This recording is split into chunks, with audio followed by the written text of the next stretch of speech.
तुम हो कितने भोले भगवन, तुम हो कितने भोले भगवन, ये हम समझ ना पाए। पाप करें हम कितने भी, फिर भी तू पास बुलाए। ओ तुम हो कितने भोले भगवन, तुम हो कितने भोले भगवन।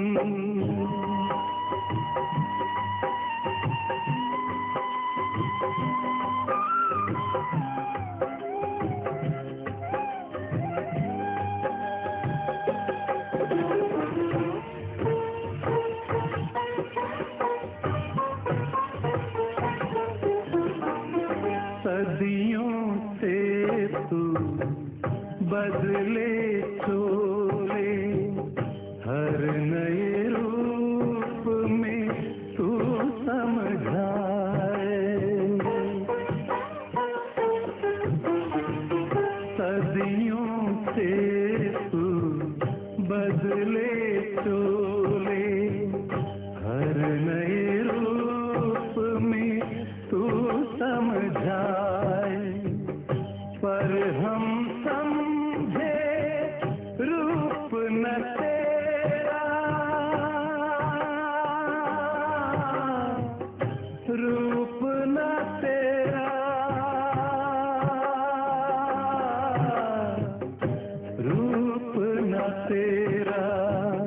पर हम समझे रूप न तेरा, नए नए धर्म बनाए।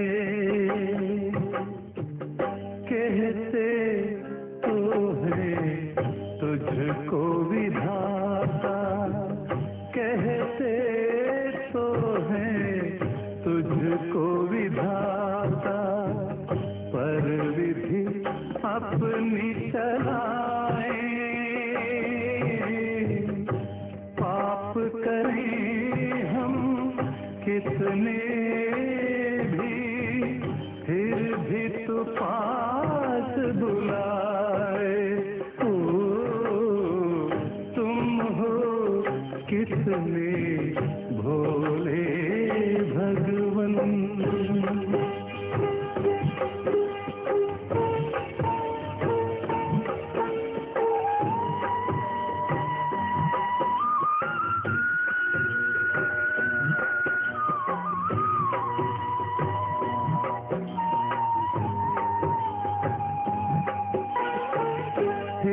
ठेकेदार तेरे बने हैं कितने, सब ऊंची बोली लगवाते।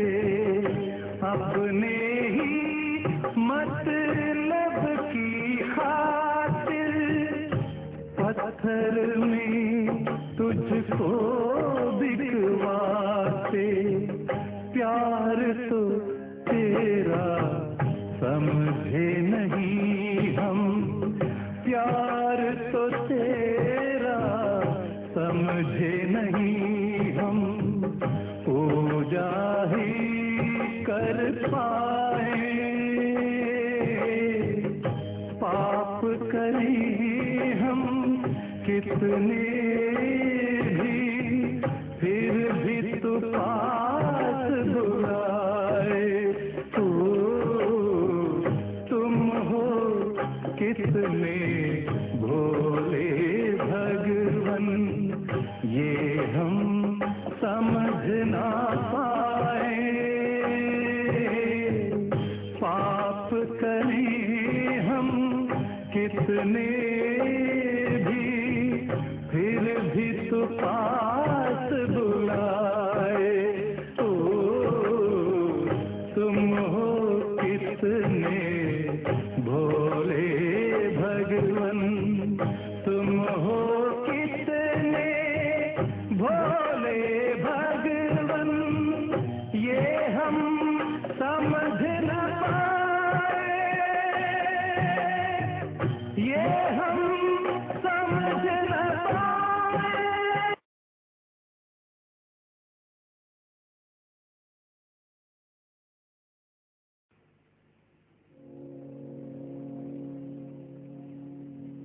किसने किसने किसने ये सब खेल रचाया, किसने ये सब साथ सजाया, अपने आप सभी कुछ करके अपना आप छिपाया, अपना आप छिपाया किसने। कोमल कोमल प्यारे पौधे, कोमल कोमल प्यारे पौधे, धान पान मतवारे पौधे, इनके ऊपर आकर चिड़की रंग रूप की माया, इनके ऊपर आकर चिड़की रंग रूप की माया, अपने आप सभी कुछ करके अपना आप छिपाया, अपना आप छिपाया किसने। अंधेरे में सोते थे ये, बिल्कुल बेसुध होते थे ये, अंधेरे में सोते थे ये, बिल्कुल बेसुध होते थे ये।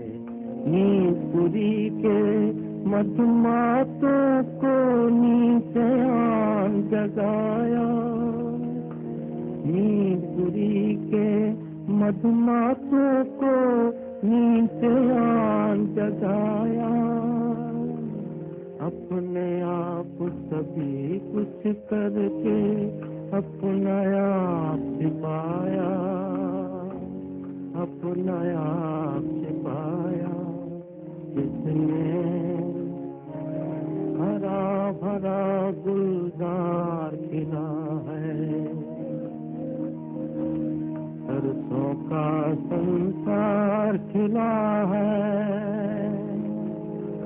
देख देख मन में सुख होवत अखियन नूर समाया, देख देख मन में सुख होवत अखियन नूर समाया, अपने आप सभी कुछ करके अपना आप छिपाया, अपना आप छिपाया किसने, किसने।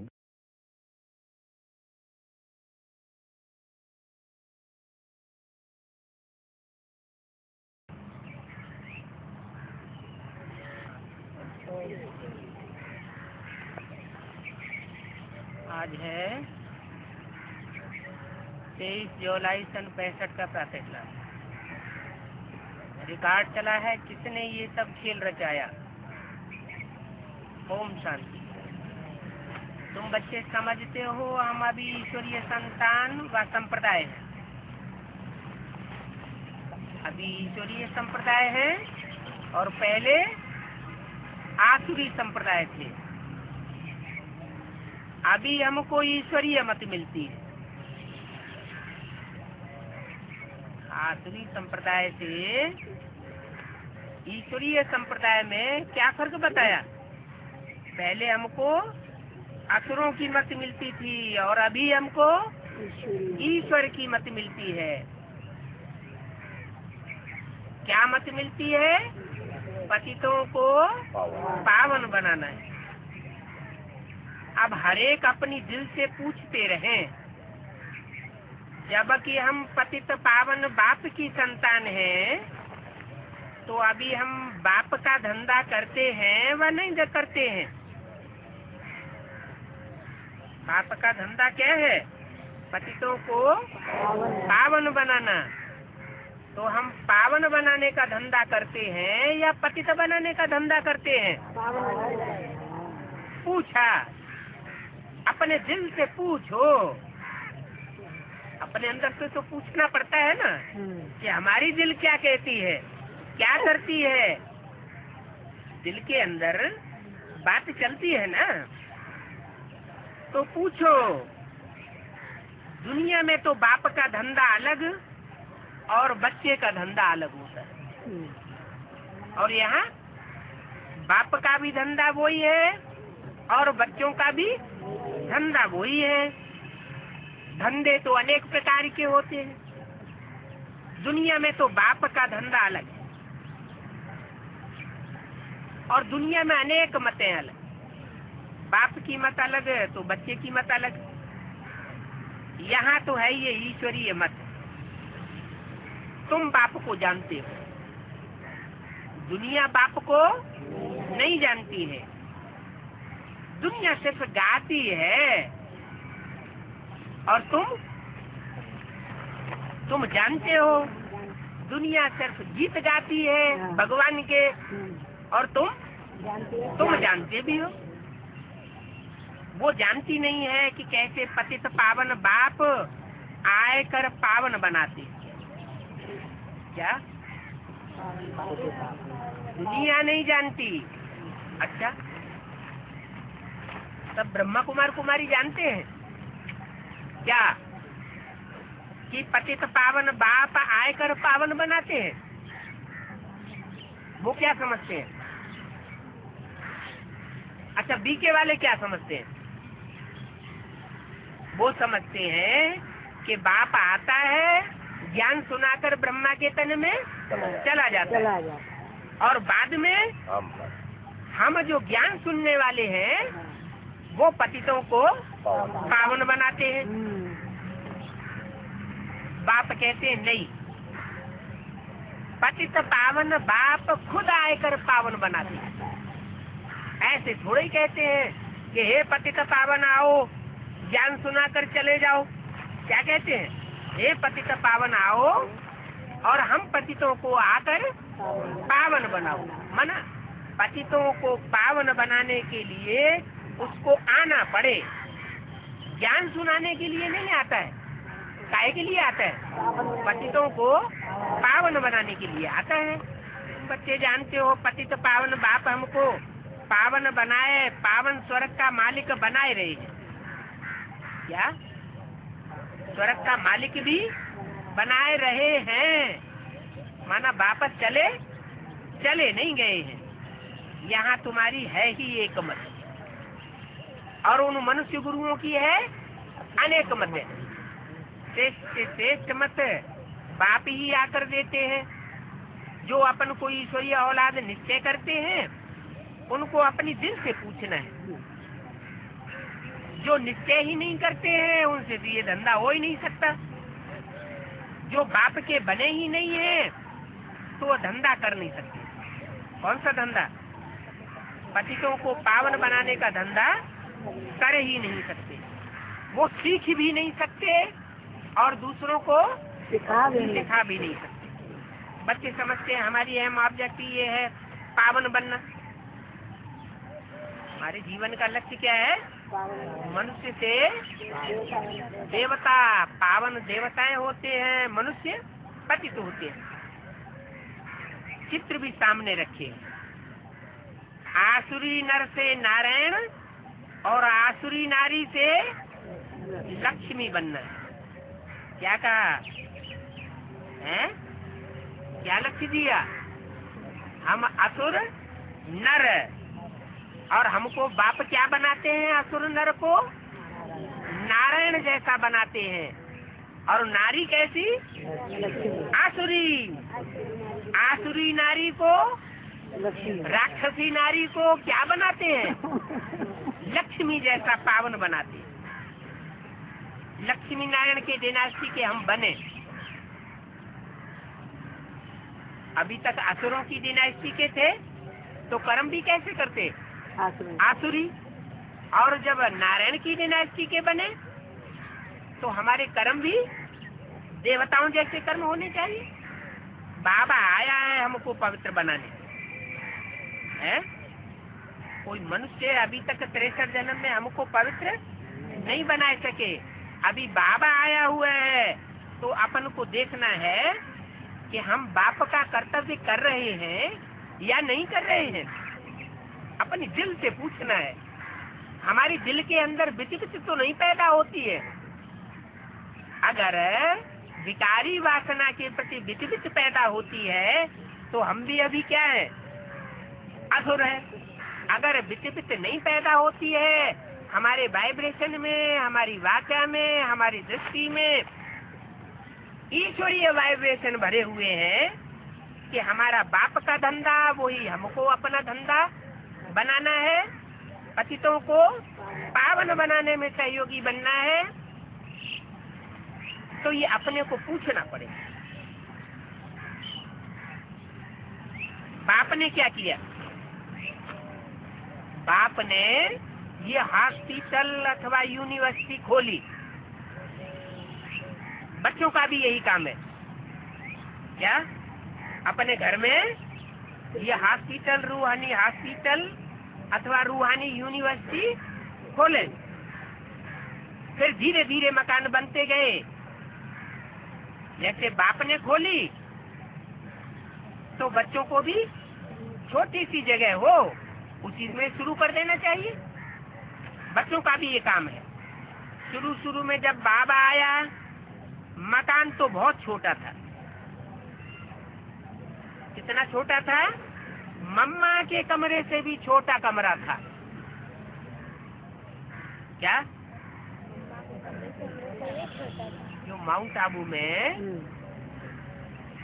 मम्मा बाबा यहाँ बैठते थे पुराने खपरेल के मकान में, तो बाबा का कमरा थोड़ा बड़ा था और बाबा के कमरे से भी आधे हिस्से का कमरा बाबा के सामने वाले रूम में था।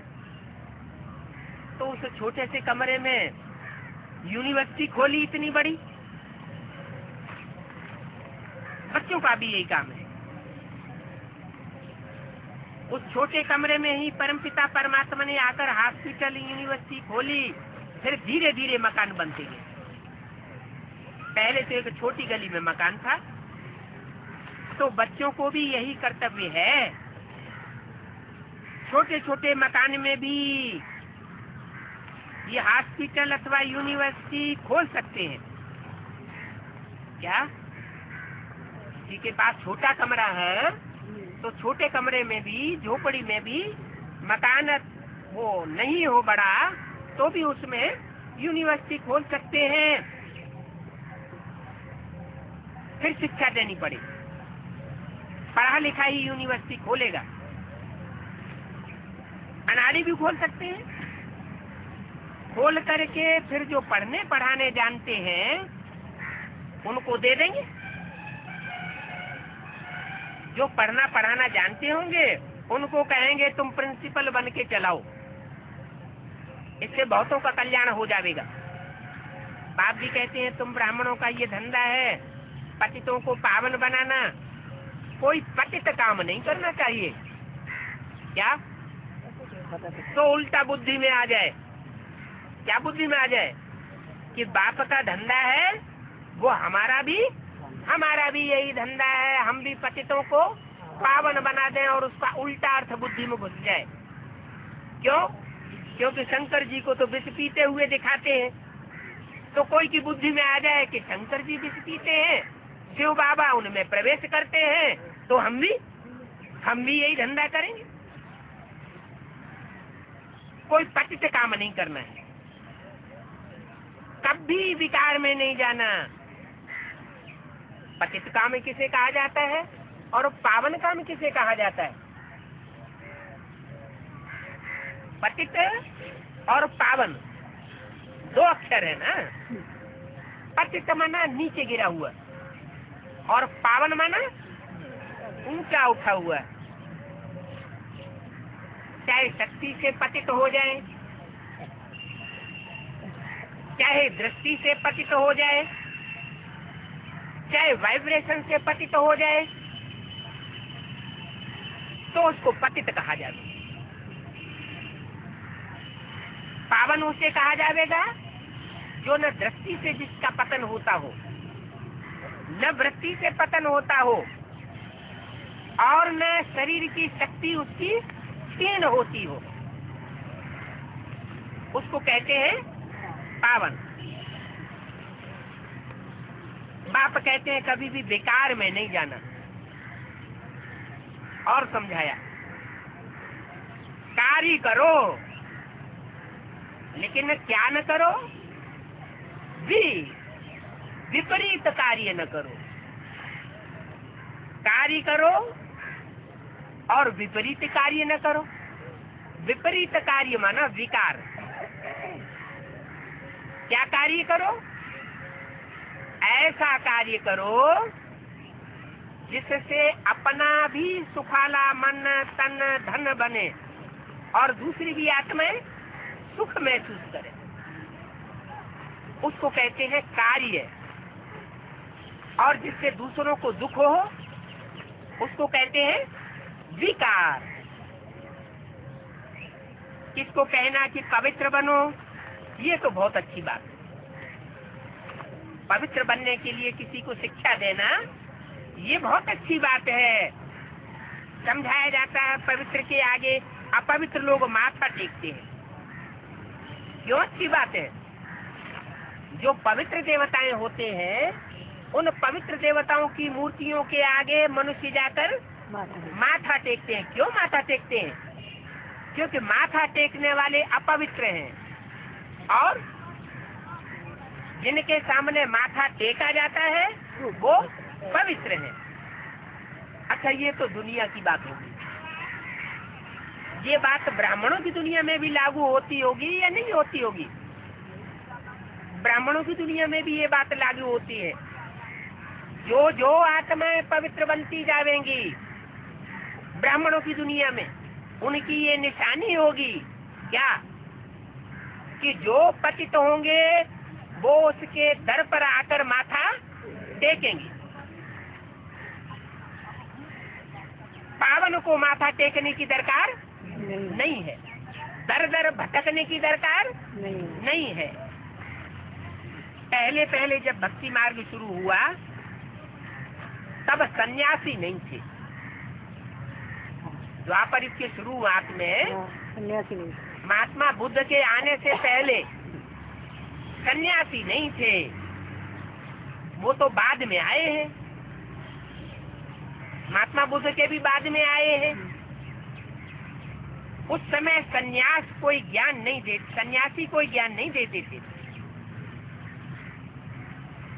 ऐसे नहीं कि उस समय ज्ञान था ही नहीं। ज्ञान तो था। ऋषि मुनि महर्षि उस समय थे लेकिन गृहस्थ में रहते थे और गृहस्थ में रह करके खुद पवित्र रहते थे और दूसरों को भी पवित्रता का ज्ञान देते थे। असली ज्ञान उस समय था। धीरे धीरे क्या हुआ, पहले हर चीज सतो प्रधान, फिर सतो रजो और तमो हो जाती थी। ऐसे ये शास्त्रों का ज्ञान भी पहले सतो प्रधान था, बाद में जब सन्यासी आए तो तमो प्रधान हो गया। ये तो पीछे सर्वव्यापी का ज्ञान निकला है जब सन्यासी आए। शंकराचार्य आए और उन्होंने सर्वव्यापी का ज्ञान सुनाया। पहले ये ज्ञान नहीं था क्या कि परमात्मा हर जगह व्यापक है। पहले बुद्धि में था। जैसे गीता के श्लोक बताता है। क्या बताता है? एक श्लोक है जहाँ सूरज चांद सितारों का प्रकाश नहीं पहुँचता वो मेरा परम धाम है। मैं उस परम धाम से इस सृष्टि पर आता हूँ। तो इस दुनिया में तो व्यापक नहीं हुआ ना। जब इस दुनिया में व्यापक नहीं है, एक धाम का रहने वाला है, तो बुद्धि कहाँ एक जगह अटकेगी कि हर जगह भटकेगी? एक जगह अटकेगी। तो पहले ये सर्वव्यापी का ज्ञान नहीं था। पहले तो कहते थे हम ईश्वर और उसकी रचना को नहीं जानते। नेति नेति कहते थे। ये नहीं समझते थे कि ईश्वर बाप है। बाप फिर सर्वव्यापी कैसे हो सकता है? बाप तो जरूर एक रूप में होगा ना। अब तुम बच्चों को समझाते रहते हैं। सर्वव्यापी के ज्ञान ने भारत को कंगाल बेमुख, नास्तिक, निर्धन का बनाई दिया है। तुम तो अब धनी के बन गए हो। तुम्हारी बुद्धि में क्या है? परमात्मा सर्वव्यापी है या एक व्यापी होकर आया हुआ है? एक व्यापी होकर आया हुआ है, तो तुम धनी के बन गए। फिर और निर्धन को धन का बनाने का तुम पुरुषार्थ करो। बहुतों को तुमने बनाया भी है, तुम तो अब धनी के बने हो। फिर और निर्धन को धन का बनाने का पुरुषार्थ करना पड़े। जो पंडे बन जाते हैं वो धनी का बनाए धनी के पास ले आते हैं। क्या कहा है? जो पंडे बन जाते हैं वो धनी के पास लेकर आते हैं। उनका ये धंधा साबित हो जाता है क्या कि वो धनी के बने हैं और धनी का बनाते हैं। उनको भी कशिश होती है। बरोबर बेहद के बाप धनी से हमको बेहद का वर्षा मिलता है। बेहद का वर्षा है स्वर्ग की बादशाही। क्या कहा है? आजकल जो बाप वर्षा देते हैं हद के बाप हैं। हद के बाप क्या वर्षा देते हैं? मकान का वर्षा देंगे, बड़ी दुकान का वर्षा देंगे, हैं? बहुत बड़ी कोई खेती का वर्षा दे देंगे। लेकिन बाप कौन सा वर्षा देते हैं? स्वर्ग की बादशाही का वर्षा देते हैं। ये स्वर्ग की बादशाही दुनिया में कोई मनुष्य मात्र नहीं दे सका। कोई भी धर्म गुरु, इतने बड़े बड़े धर्म गुरु हुए, इब्राहिम, बुद्ध, क्राइस्ट, गुरु नानक, विवेकानंद, कोई भी आकर के इस दुनिया को, नरक को स्वर्ग नहीं बना सके। जो काम दुनिया के धर्म गुरु आकर नहीं करते हैं, मनुष्य गुरु नहीं करते हैं, वो बाप आकर के करते हैं। तो बोला नरक में तो यहाँ दुख है। ये हद का वर्षा है नरक। क्या ये नरक है? हद का वर्षा। नरक में दुख ही दुख होता है। इसलिए इसको बादशाही नहीं कहेंगे, गधाई कहेंगे। इस दुनिया में जो भी लौकिक बाप से प्राप्ति होती है वो क्या है? गधाई है। गधों के सदृश विकार में जाते रहते हैं। गधा क्या करता है? गधे को नहलाओ, धुलाओ, फिर उसके बाद लौट जाएगा मिट्टी में। तो मनुष्य भी आज देह अभिमानी की मिट्टी में बार बार लौट जाते हैं। अब बच्चों को बाप की सेवा करनी चाहिए। पतितों को पावन बनाना, सारा दिन यही धंधा करना चाहिए। पतितों को पावन कैसे बनावे? पहले तो प्रश्न है हम पावन बने हैं, दूसरों को तो बाद में बनाए। क्या दूसरों को पावन बनाने का धंधा कौन कर सकता है? जो पहले खुद पावन हो। दूसरों को डॉक्टर कौन बना सकता है? जो पहले खुद डॉक्टर हो। दूसरों को वकील की पढ़ाई कौन पढ़ा सकता है? जो पहले खुद वकील बना हो। है? खुद ही नहीं होगा मास्टर तो दूसरों को पढ़ाई कैसे पढ़ाएगा? तो बोला पहले तो प्रश्न पैदा होता है हम पावन बने हैं, हमारे में कोई विकार तो नहीं है क्या? हमारे में विकार हो और हम दूसरों को पढ़ाई पढ़ाने बैठ जाएं तो क्या होगा? दूसरा भी उतना ही पावन बनेगा जितना हम बने होंगे। देखिए हमसे ज्यादा बन जाएगा? नहीं बनेगा। हमारा परमपिता परमात्मा के साथ इतना लव है, इतना प्यार है। अगर लव है, लव का सबूत कहाँ है? सबूत है पतितों को पावन बनाने के धंधे में लग जाना। क्या? जो पतितों को पावन बनाने के धंधे में लग जाएगा, अपने पेट की परवाह नहीं करेगा, उससे साबित होता है, क्या साबित होता है? कि वो पतित से पावन बना है। ये धंधा नहीं करते हैं तो वो ऊंच पद पाए नहीं सकते। कल्प कल्पांतर की बाजी हो जाएगी। समझेंगे इनको तकदीर में नहीं है।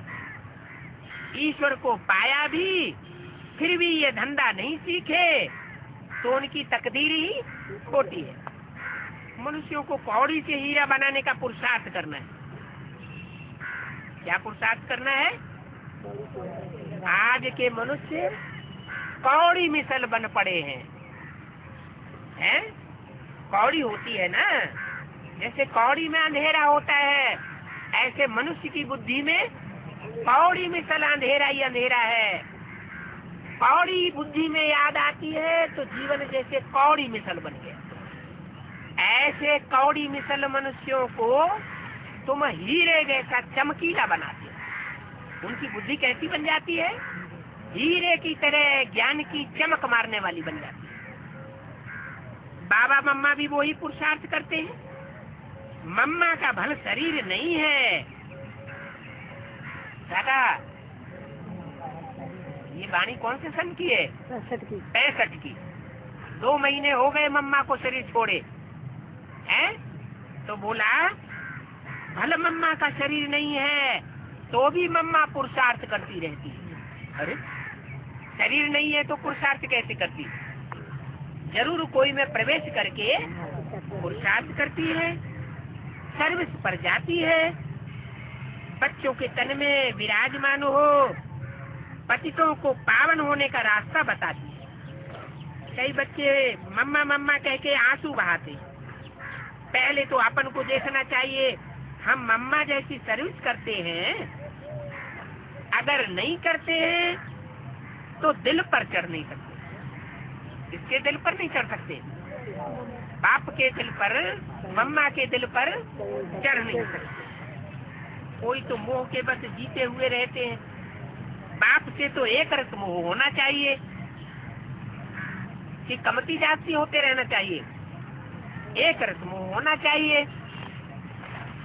23 जुलाई 65 की वाणी का सूत्र और सबसे नष्टो मोहा बन करके दिखाना। एक बाप दूसरा न कोई। एक बाप में प्यार लगा रहे, जो देखे उसको दिखाई दे इसकी आंखों में एक बाप के प्रति प्यार है और नष्टो मोहा दिखाई दे। पुरानी दुनिया, पुराने मित्र, संबंधियों से मोह निकल जाना चाहिए। बातचीत करते पता तो लगता है। क्या पता लगता है? किसका मित्र संबंधियों में, देह और देह के संबंधियों में कितना लगाव। जिसका लगाव होगा तो उसकी बातों से ही पता चलेगा। जब से निकले तब गुण धारण हो। मोह नहीं निकला है तो गुण धारण हो नहीं सकते। कई बच्चे तो सारा दिन क्या कर रहे हैं? एक दो की दिल को खराब करते, एक दो की निंदा करते रहते। फलानी ऐसी है, यह ऐसा है। पहले तो अपन को देखना है हम क्या करते हैं। बाप को हम फॉलो करते हैं, फॉलो करें तो खुशी का पारा चढ़े। सर्विस करने वाले खुशी में सदैव हर्षित रहते हैं। क्या निशानी बताई सर्विसेबल की? जो सेवा करेगा वो सेवा का फल, खुशी का मेवा जरूर खाएगा। अगर चेहरे पर खुशी नहीं है, दृष्टि में वो खुशी नहीं झलकती है, तो इसका मतलब ईश्वरीय सेवा में लगा हुआ नहीं है।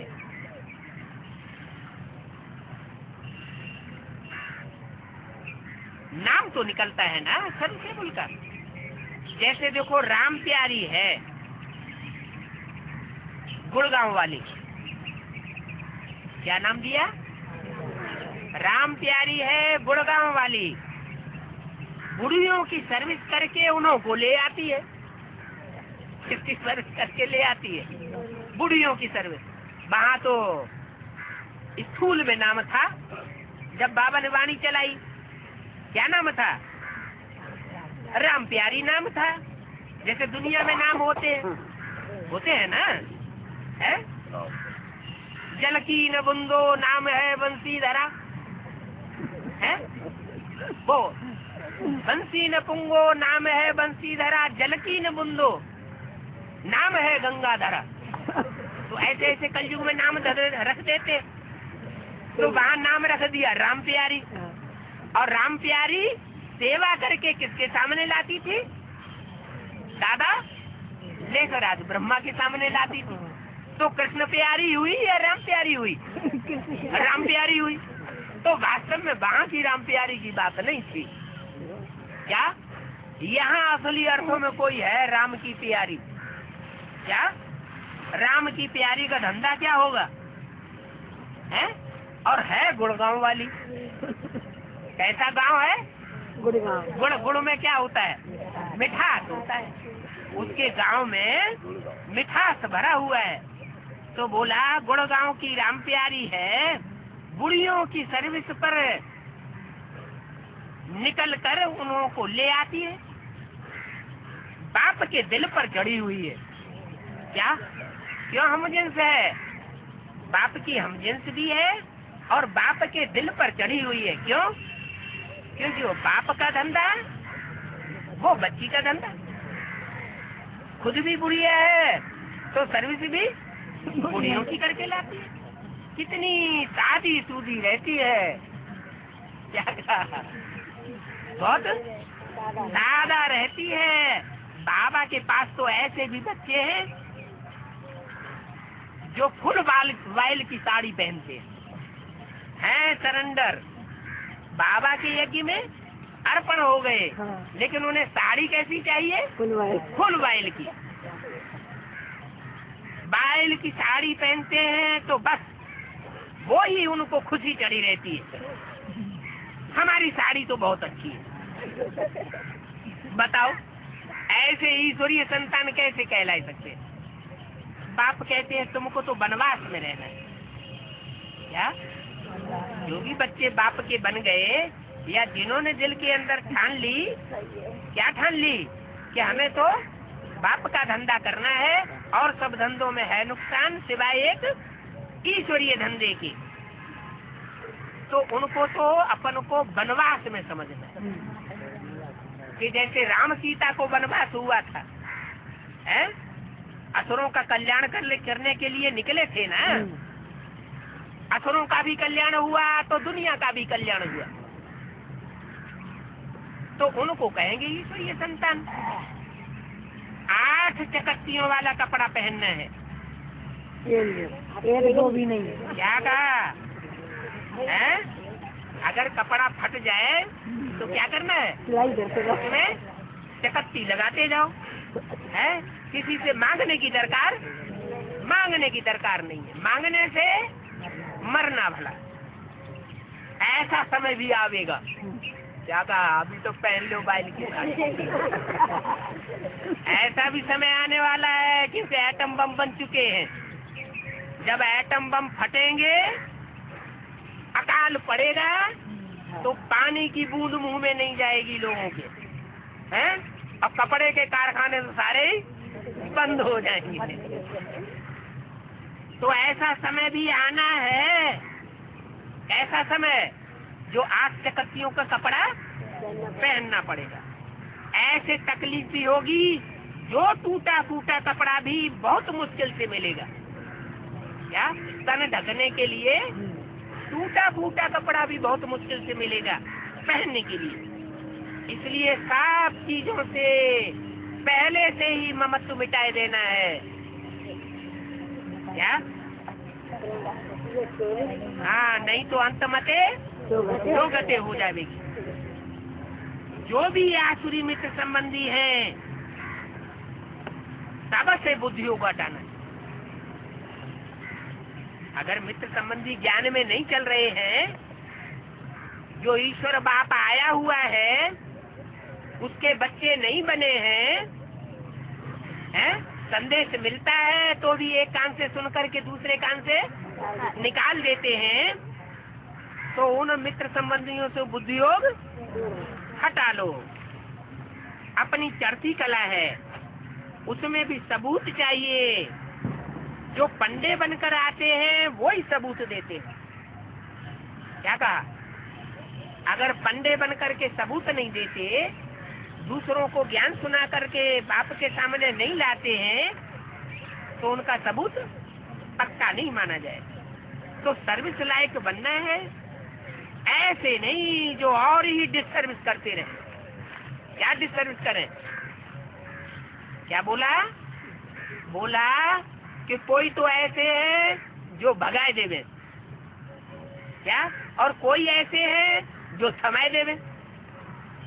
तो जो दूसरों को भगाने का धंधा करते हैं, ज्ञान में चलने वालों को भी उखाड़ने का धंधा करते हैं, उनके कुछ कर्म ऐसे होते हैं, करनी ऐसी होती है, उल्टे उल्टे कर्म करेंगे।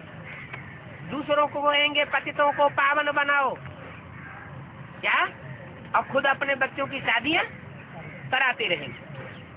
तो लोग क्या समझेंगे? लोगों की बुद्धि में तो नई बात बैठेगी।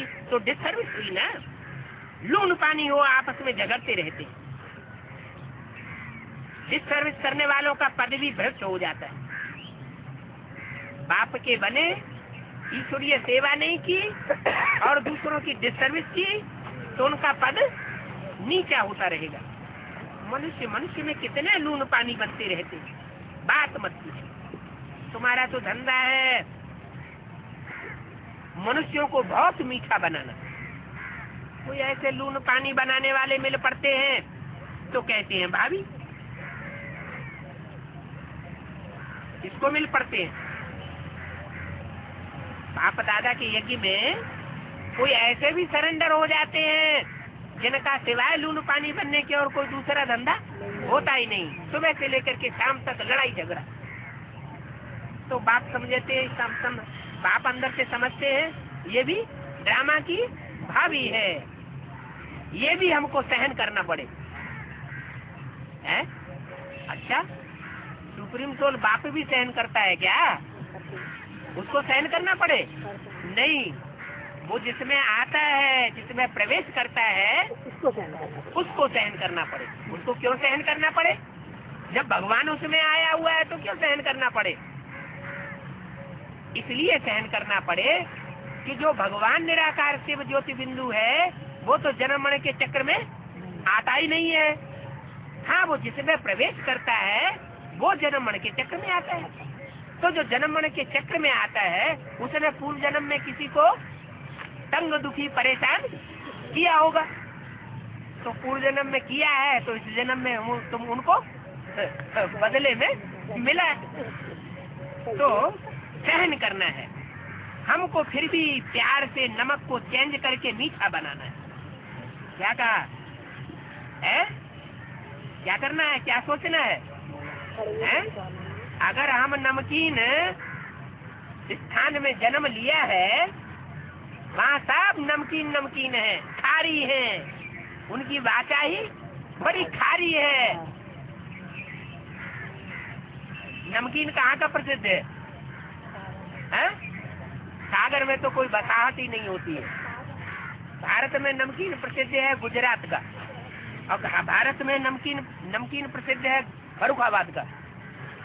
तो अगर किसी ने फर्रुखाबाद में जन्म लिया हो तो वहाँ के लोग कैसे होंगे? खारी होंगे कि मीठे होंगे? खारी होंगे ना।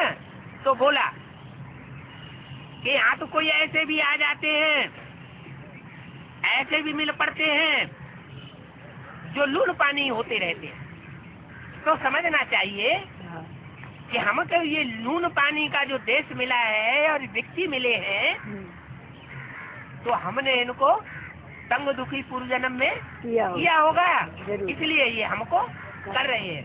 सहन कर लेना चाहिए। देखो, सूर्य में, बादल में कितनी ताकत है, सूरज में कितनी ताकत है। जहाँ बहुत बदबू फैल रही हो, जानवर सड़ रहे हो, तो सूरज क्या करता है? 2-4 रोज में उन सड़े हुए जानवरों को सुखा देता है और बदबू सारी सोख लेता, खत्म कर देता है। तो जैसे सूरज में ताकत है, बादल में कितनी ताकत है? पानी है ना, पानी कितना तब्दीली कर देता है। दुनिया में अकाल पड़ा हुआ हो, कितने दुखी मनुष्य हो जाते हैं, पानी क्या कर देता है? सरसब्ज कर देता है। तो बादल में कितनी ताकत है, खारे सागर से पानी खींच करके उनको मीठा बनाते हैं। तो ये भी उनकी सर्विस है ना। इसलिए इंद्र देवता कहते हैं, क्या कहते हैं कि इंद्र देवता ने बरसात बरसाई। कोई इंद्र देवता ऐसा होता नहीं है, ये तो ज्ञान की बरसात है। इस दुनिया में चारों तरफ कैसे लोग रहते हैं, दूसरों का दिल खराब करने वाले लोग रहे पड़े, चारों तरफ लून पानी हुए पड़े हैं। ऐसी दुनिया में रह करके परमात्मा बाप आकर के ऐसी ज्ञान की पराकाष्ठा कर देते हैं, जिस ज्ञान की पराकाष्ठा के आधार पर उन खारी लोगों को भी मीठा बना दिया जाता है। तो कहते हैं इंद्र देवता बरसात बरसाते हैं, तो बच्चों में इतनी ताकत भरनी चाहिए। लून पानी हो तो भी उनको योग बल से मीठी जबान से मीठा पानी बना देना चाहिए। ऐसे नहीं कि और ही खारा बना दो। अगर कोई खारों का तबाका पड़ जाए और उनके सामने खारी होना शुरू कर दो तो क्या होगा, दोनों में झगड़ा हो जाएगा। कोई खारा भी बनाए देते हैं, लड़ाई लड़ने वालों को और ही लड़ाई झगड़े वाला बनाए देते हैं, तो उनकी शकल पधरी हो जाती है। ज्ञान मिला, ईश्वर का ज्ञान मिला, और दूसरों की हालत बजाय संभालने की और खराब कर दी, तो उनकी हालत कैसी हो जाएगी, शकल ही पधरौनी हो जाती है।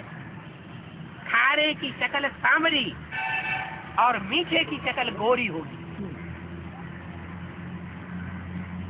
तुमको तो खुद भी गोरा बन करके सांवरे को गोरा बनाना है। बहुतों को पावन बनावेंगे तो बाबा इनाम भी देंगे। क्या कहा, बहुतों को पावन बनाने की सेवा करेंगे तो बाबा बहुत इनाम देंगे। क्या इनाम देंगे, विश्व की बादशाही तुम्हारे हाथों में आ जाती। दिल से पूछना है, हम कितनों को गोरा बनाते हैं? नहीं बनाते हैं तो गोया कोई विकर्म करते हैं, या तो सर्विस करते हैं या तो डिसर्विस करते हैं। दूसरों की सेवा करते हैं, ईश्वरीय सेवा, तो इसका मतलब है कि बाबा का काम करते हैं। अगर सेवा नहीं करते हैं तो असुरों का काम करते होंगे। बाप की मत पर न चलने से फिर कुकर्म हो जाता है। पाप कर्म कब बनता है, जब हम बाप की मत पर नहीं चलते हैं, अपनी मत पर चल पड़ते हैं अथवा दूसरे मनुष्यों की मत पर चलते हैं, तो पाप कर्म जरूर हो जाता है। फिर पावन बनाने वालों के आगे बलि ढोनी पड़े।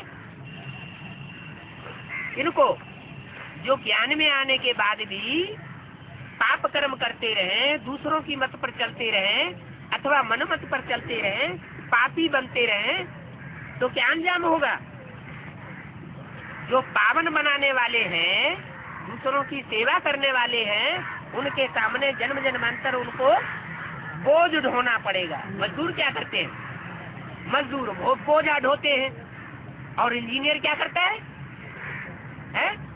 इंजीनियर ऑर्डर देता है, ऐसा करो ऐसा करो।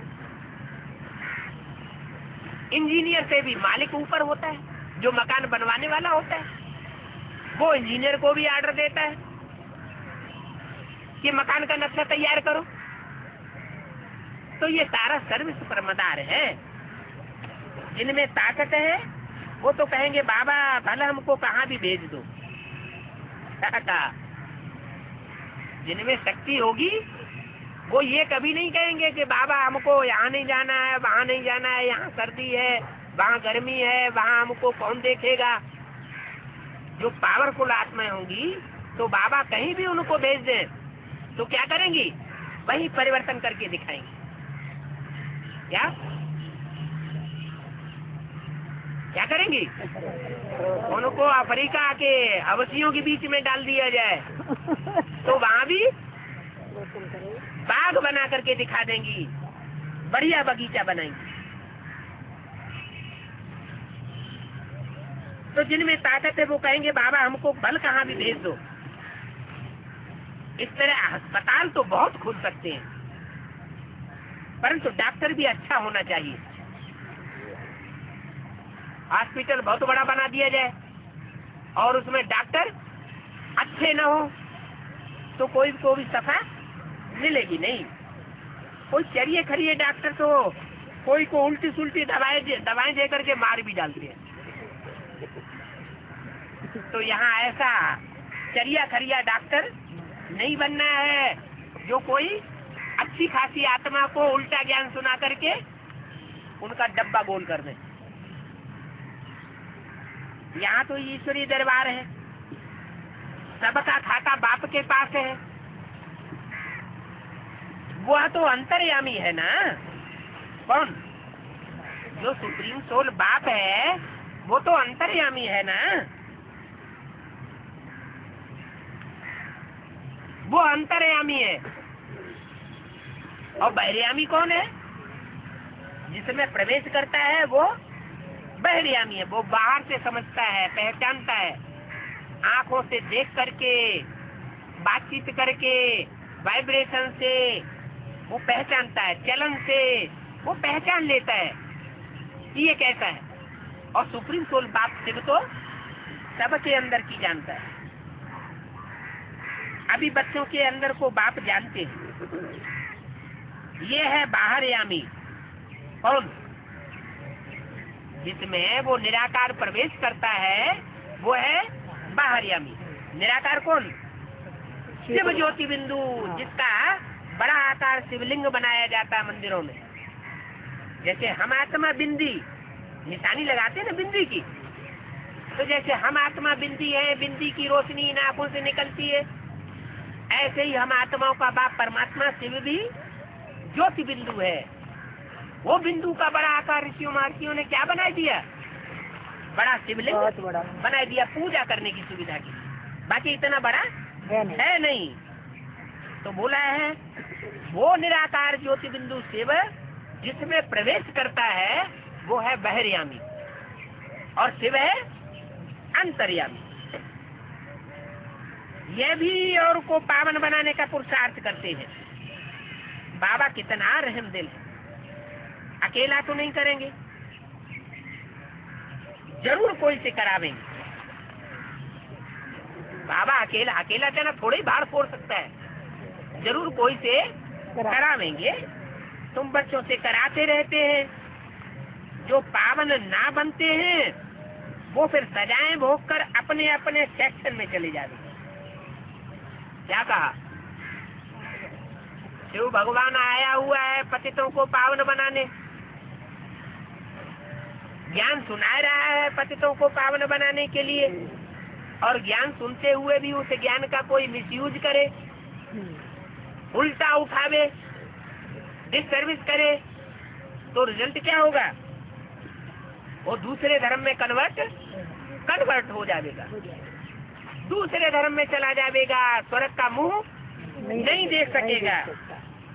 सबको अपना अपना पार्ट बजाना है, नंबरवार ही आना है, आगे व पीछे कोई आ नहीं सकता। निराकारी दुनिया से भी फिर नंबरवार आवेंगे क्या? जब दुनिया का विनाश होगा तो सब अपना अपना चोला छोड़ करके परम धाम बाप के घर में जावेंगे, और वहाँ से जब नई दुनिया में आवेंगे इस सृष्टि में तो नंबरवार आवेंगे। जो ज्यादा पावन बना होगा वो पहले आवेगा, जो ज्यादा पतित बना होगा वो बाद में आवेगा। झाड़ में नंबरवार आते हैं ना, पहले पत्ते आते हैं, बाद में भी पत्ते आते हैं, तो सारे पत्ते एक साथ निकल आते हैं क्या? नहीं। बीच बीच से तो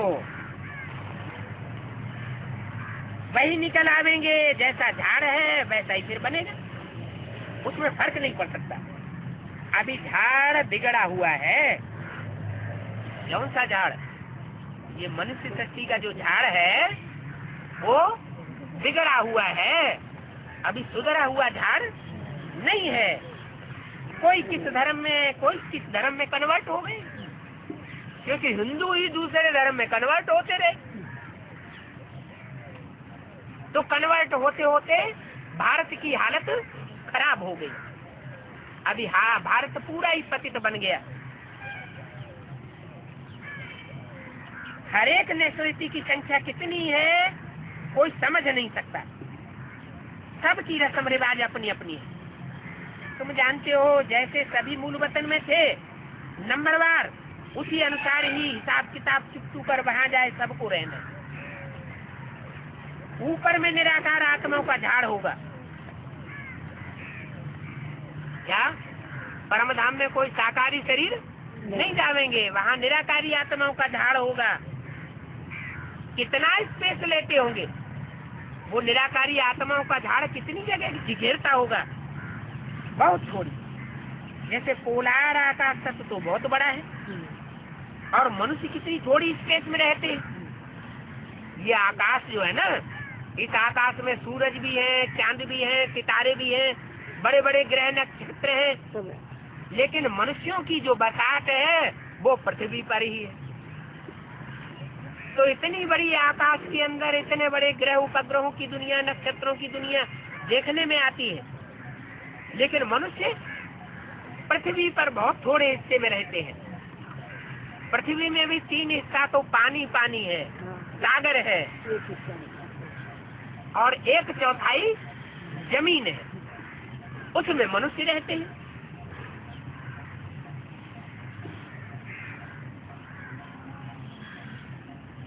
समझ में आता है इतने मनुष्य हैं। सागर में तो मनुष्य नहीं रहते होंगे।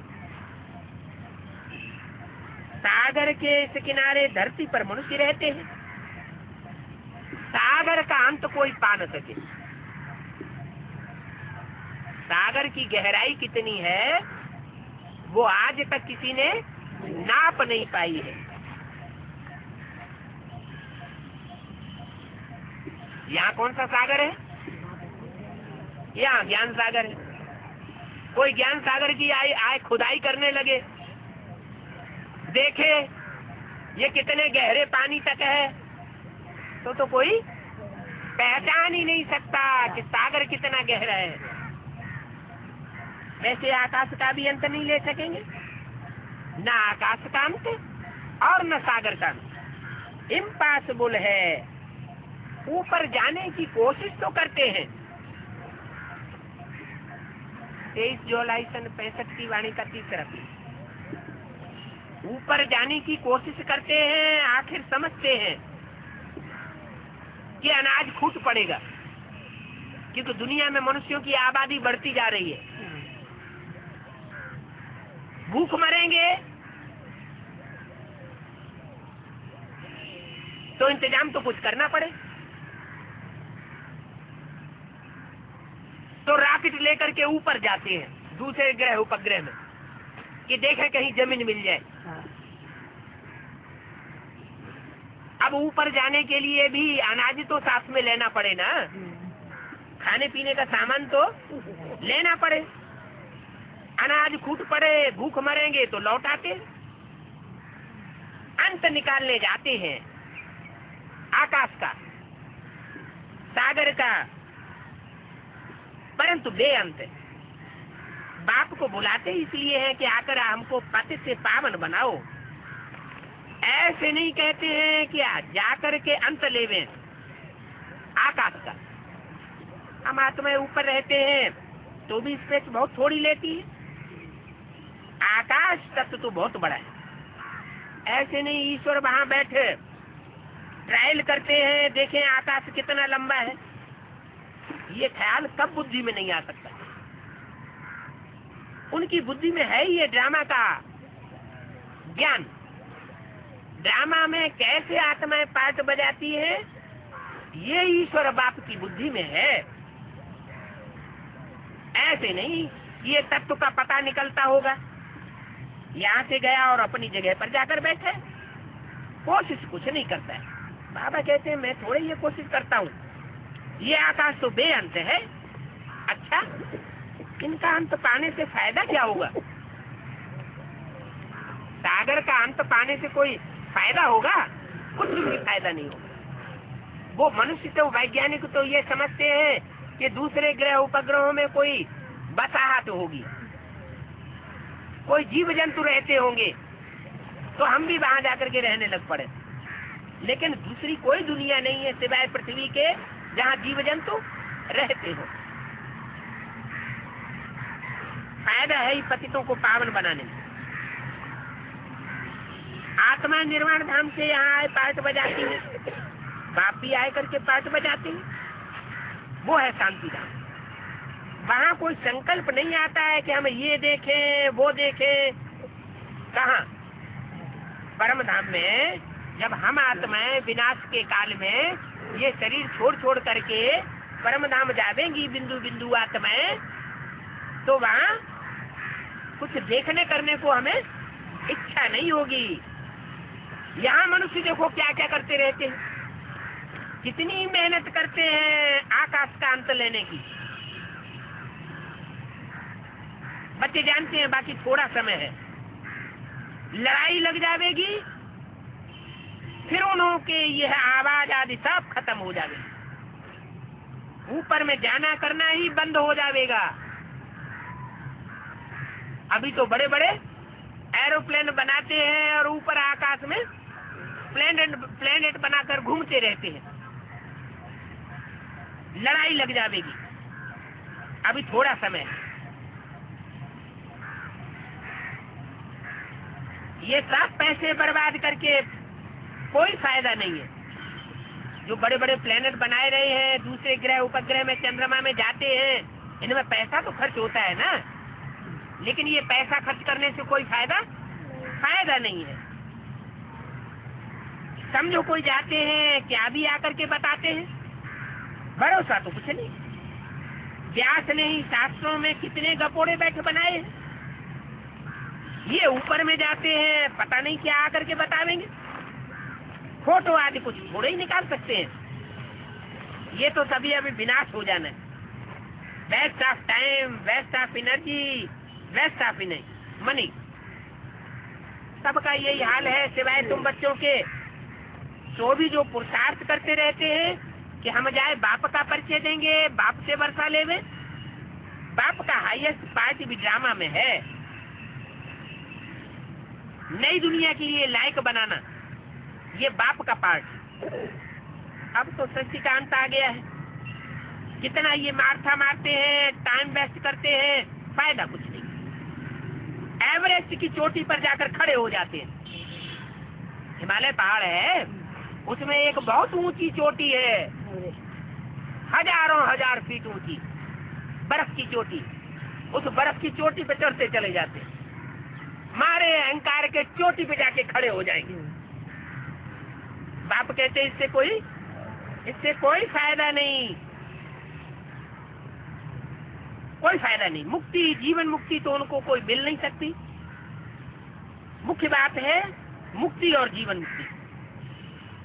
क्या? कैसे मुक्ति? दुख दर्दों से हमको मुक्ति मिल जाए।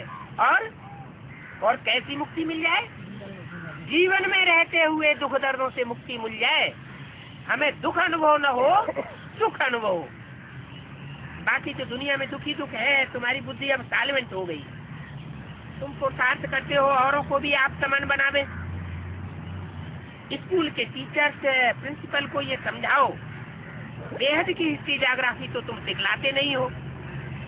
क्या बूढ़ी बूढ़ियां जाकर के प्रिंसिपल को, टीचर्स को स्कूल में जाके समझाएं? हैं? तुम तो हद की दुनिया की हिस्ट्री ज्योग्राफी समझाते हो। ये हद का शरीर है, हद के शरीर में बेहद की आत्मा रहती है। उस बेहद की आत्मा की हिस्ट्री ज्योग्राफी से तुम नहीं बताते। ये सृष्टि चक्र कैसे रिपीट होता है? सतयुग से त्रेता, त्रेता से द्वापर, द्वापर से कलयुग कैसे होता है? ये बेहद की हिस्ट्री ज्योग्राफी है। इसको अगर तुम जानेंगे तो चक्रवर्ती राजा बन जाएंगे। हम ये वर्ल्ड की हिस्ट्री ज्योग्राफी समझाते हैं। सृष्टि चक्र कैसे फिरता है, आओ हम तुमको बतावे कि परमपिता परमात्मा का परिचय हमारे पास है, वो हम तुम्हें देते हैं। जिसको निराकार कहते हैं उनकी बायोग्राफी हम तुमको बताते हैं। परमपिता परमात्मा की बायोग्राफी वो हम बता सकेंगे जो सर्विस पर तत्पर होंगे। क्या कहा? परम पिता परमात्मा की जीवन कहानी कौन बता सकेगा? जो सर्विस में लगा रहने वाला होगा उसी की बुद्धि में परम पिता परमात्मा की असली जीवन कहानी बैठेगी, नहीं तो नहीं बैठेगी। बाकी जो सारा दिन एक दो की बुद्धि को खराब करने का धंधा करते हैं वो तो अपनी बर्बादी करते हैं। इतनी सहज बात भी बुद्धि में कोई को बैठती नहीं है। बाप कहते हैं माँ में एकम याद करो, वो फिर भी देह की याद करते रहते हैं, क्योंकि मनुष्यों को भगवान समझ बैठे हैं। अब तुम समझते हो, इसकी बात बताइए है? वो देहधारी मनुष्यों को याद करते रहते हैं, क्योंकि मनुष्य को भगवान समझ बैठे हैं। कौन? दुनिया वाले। ब्राह्मणों की दुनिया में तो कोई ऐसे नहीं है, है? कौन है? वो ब्रह्मा कुमार कुमारी माउंट आबू में बैठे हुए हैं, वो किसको भगवान समझ बैठे हैं? नहीं, हाँ, वो दादा लेखराज ब्रह्मा के चोला को भगवान समझते रहे। बाद में जब उन्होंने शरीर छोड़ दिया और उनकी आत्मा गुलजार दादी में प्रवेश करती है तो उनको ही भगवान समझे बैठे। तो बोला वो फिर भी देह की याद करते रहते हैं। वो ब्रह्मा कुमार कुमारी भी देहधारी की याद करते रहते हैं, मनुष्य को भगवान समझ बैठे। अब तुम समझते हो कृष्ण पतित पावन तो हो नहीं सकता। क्या? नहीं। दादा लेखराज की आत्मा कौन सी सोल थी? कृष्ण की सोल थी। कृष्ण की सोल तो बच्चा बुद्धि है, वो तो भगवान का पार्ट नहीं बजाए। तो तुम समझते हो गीता का भगवान कृष्ण नहीं है। गीता का भगवान तो निराकार परमपिता परमात्मा शिव शंकर भोलेनाथ की है। वो तो खुद पावन है। जो खुद पावन है वो ही दूसरों को पतित से पावन बना सकता है। नंबर 1 पावन ही फिर पतित बनता है। क्या? जो नंबर 1 पावन था सतयुग के आदि में नारायण था, वही कलयुग के अंत में फिर नंबर 1 पतित बनता है। फिर उनको पतित पावन बाप ही पावन बनावेंगे। 100% पावन फिर 100% पतित बनते हैं। क्या कहा? वो किसमें आता है? वो सुप्रीम सोल भगवान शिव किसमें आता है? जो 100% पतित बन जाता है उसमें ही आकर के पावन बनाता है। बाप कहते हैं कितने जन्मों से तुम पतित बने? कहते हैं बाबा आधा कल्प से पतित बने हैं। पहले बाप का परिचय देना है तो उन्हों के बेकर विनाश हो जाना। वो तो है ही तत्व योगी। कौन? जो ब्रह्मा के चोले को याद करते हैं वो कौन है? तत्व योगी है, ब्रह्म योगी है। वो भगवान के स्वरूप को नहीं जान सकते, ब्रह्म का ही ज्ञान देंगे। ब्रह्म कहो, ब्रह्मा कहो, उसके मुख से जो ज्ञान निकला हुआ है बस उतना ही ज्ञान दूसरों को सुना सकते हैं। ब्रह्म को ईश्वर कह देते हैं। जैसे दुनियावी सन्यासी ब्रह्म तत्व को भगवान समझते हैं, वैसे ही ब्राह्मणों की दुनिया में जो सन्यासी घर घाट छोड़ करके बैठे हुए हैं वो ब्रह्मा को भगवान कह देते हैं। फिर कह देते हैं ब्रह्म सर्वव्यापी। अरे ब्रह्म थोड़ा ही पतित पावन हो सकता है? वो तो नॉलेजफुल है, ज्ञान का सागर। तब तो कोई ज्ञान सागर थोड़ा ही कहेंगे। तो बाप समझाते हैं बच्चे सर्विस में लग जाओ। क्या? अब अपने पेट के धंधे में इतने बिजी होने की दरकार नहीं है। पाव भर आटा ही तो जाएगा पेट में, है? तो ईश्वरीय धंधे में लग जाओ। बाकी सिर्फ खाना पीना, कपड़ा पहनना, सोना, ये तो जानवरों के आसुरी गुण हैं। क्या कहा है? जो सिर्फ एक ही धंधा करते हैं, खाते हैं, पीते हैं, सोते हैं, अच्छे अच्छे कपड़े पहनते हैं, वो कौन हुए? वो आसुरी संप्रदाय है। उनको पलटना है। आसुरी ऐसे आसुरी संप्रदाय वालों को बदलना है। देह का संबंध भी छोड़ना है, जीते जी मरना है। अगर देह और देह के संबंधों की याद आना बंद हो जाए तो समझ लो जो बाप ने हमको लक्ष्य दिया है जीते जी मर जाना, वो हमने प्राप्त किया। एक बाप को याद करना है और उन्हीं की मत पर चलना है। ये बेहद का संन्यास सिवाय बेहद के बाप के और कोई नहीं सिखला सकता। रहना है घर गृहस्थ में, देह और देह के संबंधियों के साथ रहना भी है, लेकिन उनसे बुद्धि योग हटा के रहना है। बुद्धि में एक बाप की याद आए और कोई भी देहधारी की याद न सताए। ओम शांति।